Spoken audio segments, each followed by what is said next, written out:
Yeah, I think one, I think that's the challenge is, consumers are very uh sensitive people, and sometimes they say things they mean and sometimes they don't, and so it's hard to really distill, which are the ones that mean the most.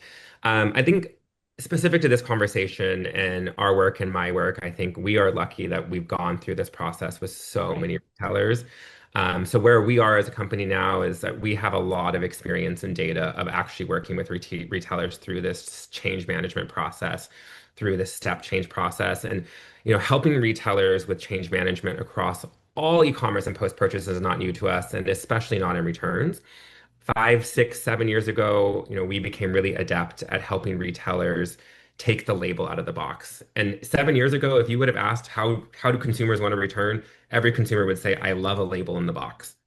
Sure. Mm, And right. so we're really adept and we become really adept at helping retailers through that kind of consultative guidance that I shared at the top that I'm really proud of, making them feel like it's okay, that consumers are, both fickle but resilient, and that as long as you're providing the right level of help and information and guidance, they're going to adapt to things, that are reasonable.